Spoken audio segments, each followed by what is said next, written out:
Chantal Mauduit. Talvez você nunca tenha ouvido falar desse nome, por duas simples razões.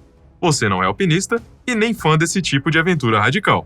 Conhecida por sua beleza marcante, homens se arriscavam até mesmo colocando suas vidas em perigo, só para ficar perto dela. Alguns a descreviam como uma mestra da manipulação, usando seu charme para conquistar as montanhas mais altas do mundo. Sua reputação era cercada de polêmicas. Chantal nasceu na França, perto dos Alpes, e desde cedo se interessou por esportes de inverno. Inicialmente, praticou esqui alpino, mas logo migrou para o alpinismo. Após obter seu certificado de guia de montanha, começou a enfrentar algumas das rotas mais difíceis da França. Aos 22 anos, ficou em terceiro lugar em uma competição de escalada no gelo que reuniu 25 dos melhores alpinistas da Europa, sendo ela a única mulher. Uma habilidade excepcional que chamou atenção. Chantal ingressou na Associação Nacional de Alpinismo da França e sua primeira escalada, acima de 5.000 metros, foi nos Andes, onde conquistou 3 picos de 6.000 metros. Um dos alpinistas ficou tão impressionado que a convidou para uma expedição ao Everest em 1991, o sonho de qualquer escalador. No diário de Chantal, havia uma metáfora recorrente. Escalar era como pedalar morro acima, sem motor, sem atalhos, apenas esforço bruto. Ela não chegou ao topo naquela primeira expedição, mas a experiência despertou uma decisão radical. A partir dali, só se dedicaria a montanhas acima de 8.000 metros. E faria isso no estilo alpino, sem oxigênio extra, com equipamento mínimo e total independência.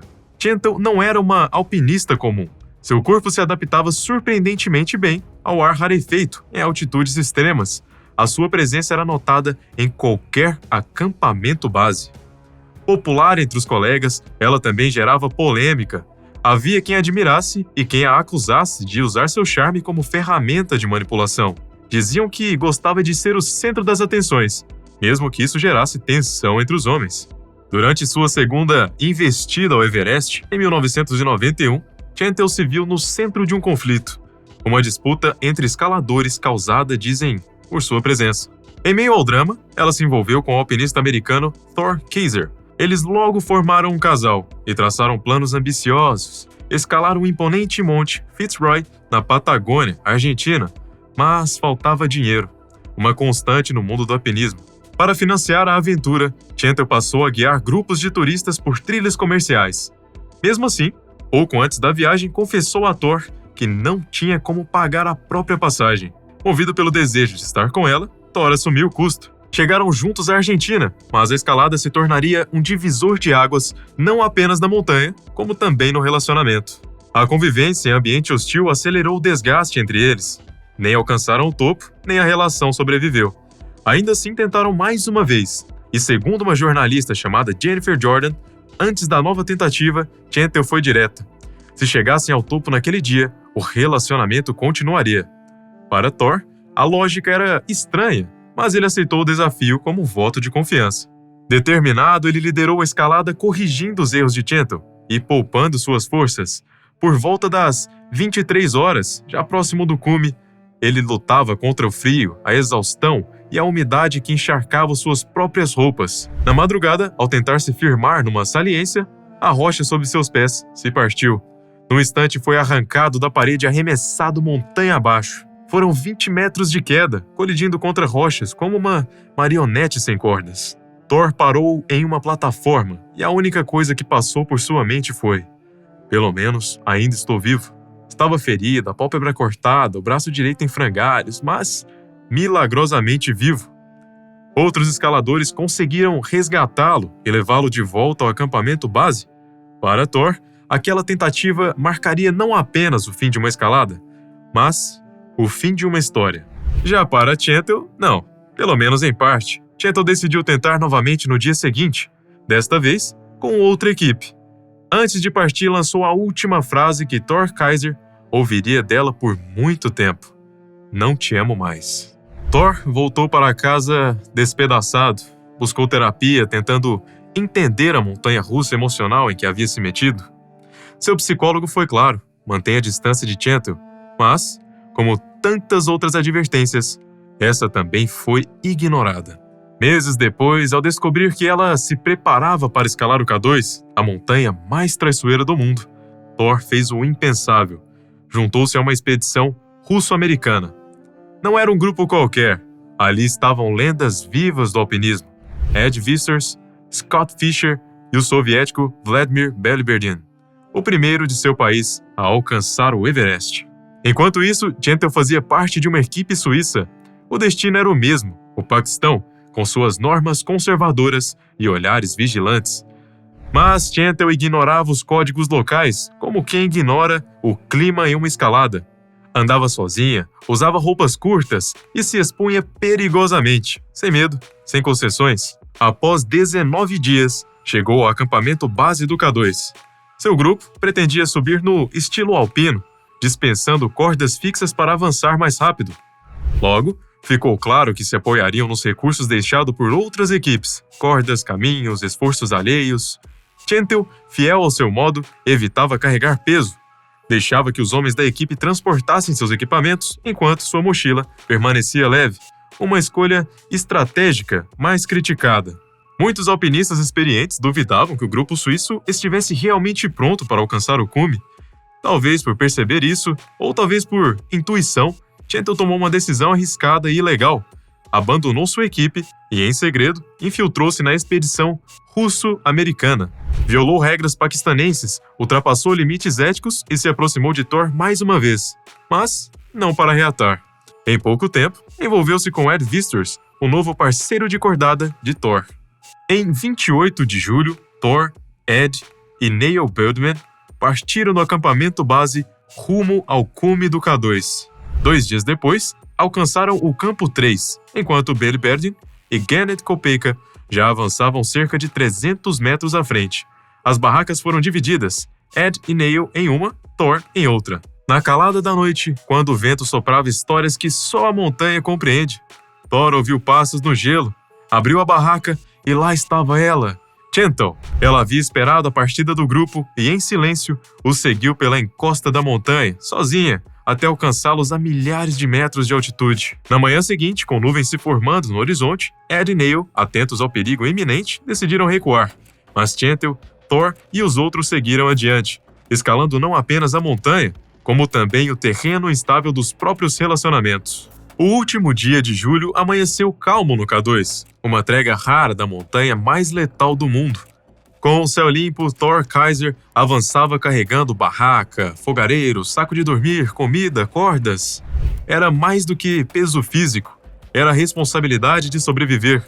Conforme subiam, o terreno impôs sua brutalidade. O grupo foi forçado a abandonar parte do equipamento para não ficar para trás. Quando a noite caiu, a escalada teve que parar. O frio cortava como lâmina. Thor começou a sentir os dedos dos pés dormentes, sinais iniciais de congelamento. Ao lado dele, Gentle, vestindo apenas um macacão fino, parecia estranhamente imune ao frio e à altitude, como se o ambiente hostil não a afetasse. Era como se a montanha a aceitasse. No dia seguinte, com o corpo castigado, Thor tomou uma decisão arriscada. Desceria para recuperar seu saco de dormir. Antes de partir, Gentle pediu que trouxesse o dela também. Ficou esperando sozinha na montanha, indiferente ao perigo. No caminho, Thor cruzou com o alpinista russo Alexei Nikiforov, que ofereceu ajuda, mas o tempo jogava contra eles. Não conseguiram chegar ao campo 4 e passaram a noite no gelo, expostos apenas com o que tinham nos corpos. O avanço recomeçou com o primeiro raio de sol. Em 2 de agosto, alcançaram finalmente o campo 4. Lá encontraram os veteranos, Beliberdin e Kopeika, que desciam após um feito histórico. Haviam conquistado o cume pela rota Abruzzi, a primeira vez desde 1986. Exaustos, deixaram uma barraca e um saco de dormir para Alexei, antes de continuarem a descida, rápidos como se a montanha os estivesse expulsando. Chegava então o momento derradeiro. Antes do amanhecer, Thor foi o primeiro a se mover. Abriu caminho pela neve profunda. Cada passo era um desafio entre o desejo de vencer e o limite do corpo. Alexei vinha logo atrás, e Gentle, ainda distante, deveria alcançar os dois. Mas a apenas 200 metros do topo, Thor parou. O oxigênio rarefeito deixava os pensamentos lentos, e o corpo parecia feito pedra. Olhou para trás, esperando ver os parceiros, mas estavam longe demais. Sentou-se e quis chorar, mas até isso lhe foi negado. Nenhuma lágrima, nenhuma força. E então, em meio ao silêncio cortante da morte branca, uma voz surgiu, clara, firme e interior. Se quiser sobreviver, desça. Ele girou o pescoço, esperando encontrar alguém, mas não havia alma viva ao redor. Só o vento e a imensidão da montanha. Naquele instante, Thor entendeu. O cume podia esperar. A vida, talvez não. Ele se levantou e começou a descer. Gentle foi a última a deixar o acampamento. Seguindo a trilha, logo alcançou Alexei no gargalo da montanha. Ultrapassou e encontrou Thor na descida. Thor, venha comigo, podemos chegar ao cume juntos, disse ela. A proposta era tentadora, mas Thor manteve sua decisão. Estava exausto demais para continuar. Aconteça o que acontecer, saiba que você é uma boa pessoa, Gentle disse a Thor. Ele respondeu que a esperaria no campo 4. Sua decisão de recuar não só salvou sua própria vida, mas também a de Gentle e Alexei. Durante a descida, Thor encontrou 50 metros de corda, que Alexei havia abandonado, achando que não precisaria mais dela. Ele parou, fixou a corda no gelo e instalou corrimãos na parte mais perigosa do gargalo, criando um caminho seguro para os outros descerem. Enquanto isso, Gentle, que não havia gasto energia carregando equipamentos, instalando cordas ou abrindo trilhas na neve profunda, usava sua leve e incrível capacidade de adaptação à altitude. Em 3 de agosto de 1992, às 17 horas, ela se tornou a 4ª mulher a alcançar o cume do K2, um marco em sua carreira. Conhecida como a Montanha Selvagem, o K2 é um dos picos tecnicamente mais difíceis do mundo. A euforia durou pouco. Durante a escalada, ela perdeu os óculos escuros, deixando seus olhos expostos ao frio, às partículas de gelo e, mais perigoso, aos raios ultravioleta que queimam a retina em minutos naquela altitude. Quando atingiu o topo, Gentle já estava cega e incapaz de descer sozinha. Arrastou-se para uma caverna de neve escavada dias antes por Billy Berdin e começou a congelar. Passar outra noite ali seria mortal. Foi então que Alexei, que descia após ela, a encontrou. Conseguiu fazê-la levantar e começaram a descer juntos. Gentle, cega e com queimaduras de frio nas mãos e nos pés, cochilava enquanto caminhava. Alexei precisava sacudi-la para mantê-la cortada. A corda instalada por Thor acabou sendo crucial.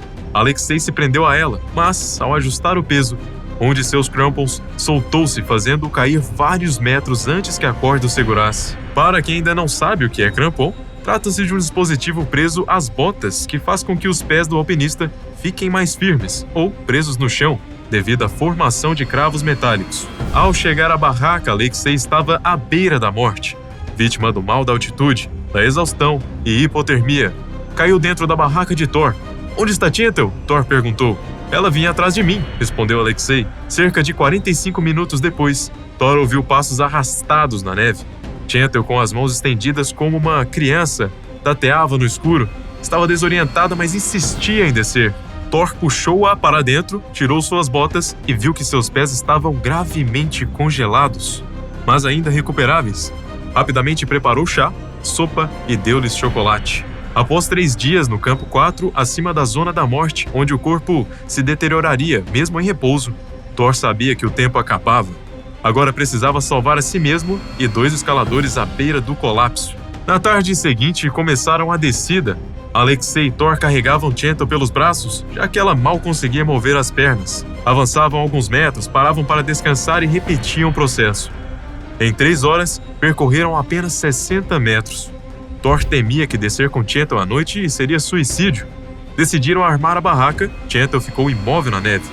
Alexei, focado em sua própria sobrevivência, seguiu sozinho, deixando o resgate com Thor. Na manhã seguinte, o tempo melhorou. Thor contactou Vissers e Fisher no campo 3 por rádio. Eles informaram que o Alexei chegara na noite anterior e estava pronto para ajudá-los. Enquanto subiam, Vissers e Fisher notaram uma área propícia a avalanches e prenderam-se a uma corda. De repente, Vissers sentiu um alerta instintivo. Os pelos de seu braço eriçaram-se. Começou a cavar freneticamente um buraco para se proteger. Fisher, confuso, observava quando uma onda gigante de gelo e neve o atingiu, arremessando montanha abaixo. Vissers ouviu o estrondo da avalanche e pulou para o buraco. Mas a corda que os unia puxou-o como um anzol, arrastando centenas de metros. Desesperado, cravou o pico de gelo no chão e agarrou-se a uma corda. Milagrosamente, ambos sobreviveram, parando a poucos metros de um precipício. Mesmo feridos, continuaram a subir para resgatar Chantel. A descida era lenta, cuidadosa e crítica. Thor seguia à frente, guiando Chantel com a corda como se segurasse algo frágil demais para o peso da montanha. Cada passo era um esforço contra a exaustão, o gelo e a gravidade. Horas se passaram até que encontraram Ed Visters e Scott Fisher, mas já era tarde demais. Chantel estava à beira do colapso. Visters ajoelhou-se diante dela com a precisão meticulosa de um médico de campo. Abriu a mochila e anunciou que tinha colírio. Um gesto pequeno diante da grandeza do K2, mas essencial. Retirou cuidadosamente os óculos de Chantel, revelando olhos vermelhos, inchados, quase cegos de dor e altitude. Juntos, eles iniciaram o lento retorno ao Campo 3. A travessia levou mais de 2 dias até o Campo 1. Aos poucos, Chantel recuperou algum controle sobre o corpo e já conseguia caminhar sozinha. Mas a experiência deixaria marcas invisíveis, ou ao menos assim se imaginava. Para Visters, um dos alpinistas mais disciplinados da história, aquela jornada no K2 representaria a única vez em que violou sua regra pessoal. Segurança acima de tudo. Foi uma exceção que o tempo não apagou. Já nas palavras de Chantel, quase não há vestígios de sofrimento. Em suas memórias, a dor é resumida a uma frase seca: os olhos doíam. Nada sobre o frio cortante, o esgotamento físico ou o risco constante de morte. Em vez disso, ela se concentra no retorno ao acampamento base, e especialmente na acolhida calorosa. Charlie me trouxe chá e biscoitos e eu caí em seus braços. Os mexicanos me parabenizam, senti-me inundada pelo calor das conexões humanas. Thor não aparece. Seu nome, suas ações, seu sacrifício apagados por completo da narrativa de Chantel. Nem mesmo uma única linha. A burocracia paquistanesa tentou cobrar o preço por sua escalada ilegal. Multada severamente por ter subido sem permissão, ela respondeu com desdém, rasgou o papel e deixou o país. Depois vieram os relatos. O alpinista Gennett Kopecky, em homenagem ao companheiro Alexei Nikiforov, que morreria posteriormente no Everest, praticamente apagou Thor da história. Referiu-se a ele como um americano sem nome que desistiu do cume. O crédito do resgate foi dado a Alexei, descrito como o verdadeiro salvador de Chantel. Parece brincadeira, não é? Mas o próprio Alexei contestou publicamente o feito de Chantel. Disse que ela jamais havia pisado no topo do K2, que subestimara a montanha e a si mesma. Ainda assim, seu nome foi registrado como de uma mulher que sobreviveu àquele cume traiçoeiro. Com a morte da lendária alpinista polonesa Wanda Rutkiewicz, restava apenas Chantel, a única mulher viva que havia retornado do cume do K2. Um feito monumental, mas envolto em sombras, silêncio e contradições. Na França, Chantel foi recebida como heroína nacional, mas seu relacionamento com Thor havia acabado. No meio alpinista, ela se tornou uma figura polarizadora. Muitos a recusavam de usar homens para suas ambições, ignorando sua segurança, daí o apelido Viúva Negra. Porém, o alpinista Daniel Mazur defendia outra visão. Ele disse que Chantel era o oposto da cena competitiva, cheia de patrocínios e sherpas. Ela só amava as montanhas. Quem a criticava pelas costas geralmente tinha interesse romântico. Sim, usava sua beleza para influência, mas tinha espírito de vencedora. Não era sempre alegre, lutava contra dores no joelho, e nem sempre estava em forma, mas era duríssima. Às vezes, se esforçava demais. O sucesso questionável no K2 rendeu-lhe patrocínios. Em 1993, voltou ao Everest com uma equipe neozelandesa. Mesmo com 9 alpinistas e 8 sherpas, insistiu em escalar sozinha e em ritmo acelerado, o que irritou os colegas. Parou a 8.400 metros, com roupas inadequadas para o frio, e recuou para evitar congelamento. No mesmo ano, juntou-se a uma equipe espanhola no Everest, mas só alcançou 8.000 metros. Sem permissão, escalou ilegalmente o Chinchapenga e o Shoyu, com o Pemba Sherpa. Ao ser multada em Katmandu, deixou o país sem pagar, reclamando da burocracia dos Himalaias. Na expedição de Rob Hall ao Everest em 1995, Chantel chegou ao Cume Sul a 8.750 metros, como a escaladora mais lenta do grupo. Com lábios azuis e olhos vidrados, Rob Hall ordenou sua descida. Ela concordou em silêncio, mas desmaiou após 30 metros. Visters e outros a resgataram, carregando-a como um saco de batatas. Nas palavras furiosas de Hall, que a baniu de suas expedições. Em 1996, decidiu tentar o Lhotse, que jamais tinha recebido uma mulher em seu topo. Durante o ataque final, uma fortíssima nevasca forçou todos a recuar, exceto Chantel, que afirmou ter atingido o cume sozinha. Porém, sem fotos, testemunhas ou provas, ela alegou na época que a câmera teria congelado. É inevitável dizer que muitos duvidaram. Naquele mesmo dia, uma infeliz coincidência. Rob Hall e Scott Fischer morreram no Everest. Mas, para a imprensa francesa, ela foi considerada a maior alpinista da era moderna. O fim da história de Chantal Melduit não veio no cume de uma montanha, nem no abismo de uma queda, mas no silêncio branco de uma barraca enterrada pela neve. Era 1998, e ela escalava o Dral de Gris, a 7ª montanha mais alta do mundo. Ao seu lado, não estava um guia, mas um velho amigo, Eng Teshrin Sherpa. A relação entre os dois ia além do profissional. Eram parceiros de confiança em um ambiente onde a confiança é questão de vida ou morte. No campo 2, montaram a barraca perto de uma equipe italiana. Antes que a noite caísse, Franco Brunello, um dos italianos, alertou Chantal sobre uma fenda traiçoeira no caminho à frente. Ela agradeceu com um sorriso breve e então desapareceu dentro da barraca com o Sherpa. Nenhum deles seria visto novamente com vida. A tempestade chegou durante a noite, densa e silenciosa como um véu de luto. A equipe italiana experiente decidiu recuar e esperar a melhora do tempo mais abaixo. Antes de descerem, notaram que a barraca de Chantal já começava a ser coberta pela neve. Mas não interferiram. No mundo do alpinismo, decisões são sempre delicadas e o risco é constante. Dias depois, com o céu finalmente limpo, retornaram ao campo 2. A barraca havia desaparecido, tragada pela montanha. Escavaram até encontrá-la, soterrada, intacta por fora, mas morta por dentro. Chantal estava em seu saco de dormir imóvel. Seu maxilar estava esmagado, o pescoço quebrado. Eng Teshrin, ao lado dela, parecia ter morrido por asfixia. Nenhum sinal de luta, nem uma tentativa de fuga, apenas o fim, dentro do que deveria ser um abrigo. A morte de Chantal gerou mais perguntas do que respostas. Não foi uma avalanche, não houve queda. Ela estava descansando em um campo considerado seguro. E ainda assim, morreu de forma violenta. A hipótese mais aceita é a de que um bloco de gelo se desprendeu e despencou sobre a barraca, atingindo diretamente sua cabeça. Mas ninguém viu, ninguém ouviu. Como em tantas tragédias nas grandes altitudes, a verdade se perdeu na neve. O Dral de Giri não perdoa erros, nem testemunha despedidas. E assim, Chantal Melduit, uma das mulheres mais controversas e fascinantes da história do alpinismo, teve seu fim não na glória de um cume, mas no silêncio de uma noite gelada, onde só a montanha sabe o que realmente aconteceu. Por hoje é isso. Até o próximo vídeo.